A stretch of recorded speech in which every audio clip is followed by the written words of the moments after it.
What drives you then?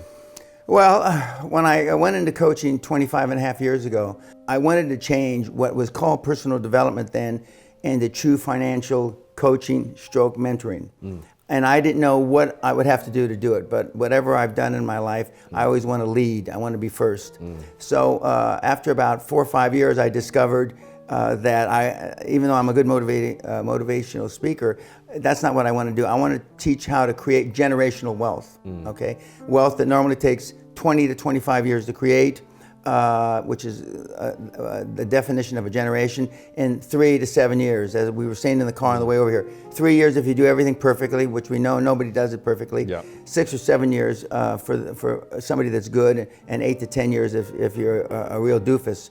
And I realized the work that it would take, and that I sold all my portfolio, I sold all my assets. Sally and I have been in cash for a long, long time, because I don't want there to be a conflict between me giving the kid advice and my own personal investment strategy.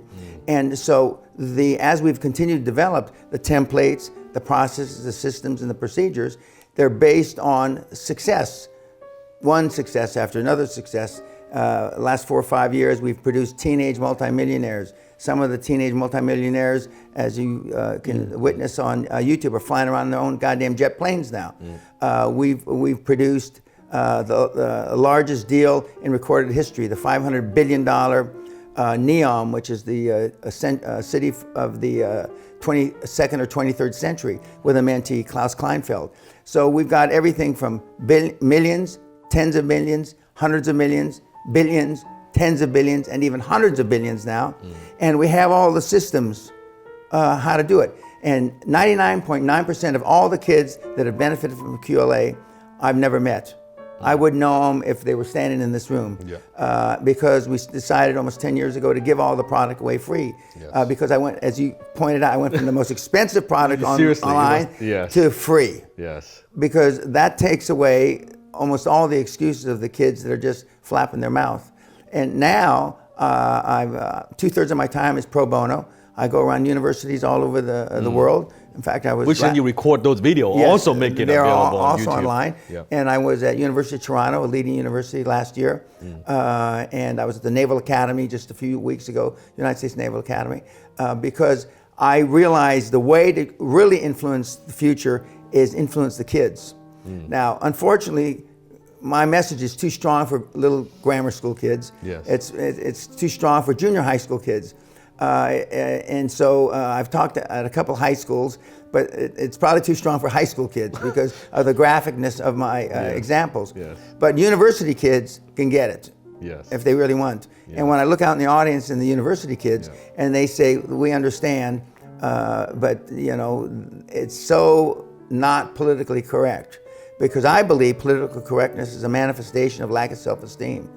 The world has got less self-esteem than it ever has. In 2016 Gallup poll, the famous pollsters came out with a survey, 87.2% of everybody on the planet is unhappy where they are in life. 87, i.e. part of that 13 is coming to you, and a small portion of them is coming to me. Unfortunately, a great number of those 13% are going to charlatans that really have nothing good to sell, and that made their money online, are putting butts on seminar seats. And I think nowadays with the kids, there's no excuse. There's so much knowledge and information that's online, but I don't think they value. Sometimes I saw like people even. Actually, that's a question I want to ask us about, like dealing with haters and online and keyboard warriors. I mean, I get a lot, but you get a lot more than I do because how controversial you are. And I don't think people appreciate, because back then, when I met you, you were way more private. I think you were not doing as much training. I think back then it was just 1 year, maybe once a year. Once or twice a year. Once a year, twice a year, right? And it was a small group, like 4 or 5. When I went, it was like 5 guys, I remember. Yeah, 5, 6, yeah. Yeah, 5, 6 guys. And you were very private. You were just doing it out of like passion, right? Truly it's out of passion. Like people think about, back then, I think, how much is QOA now?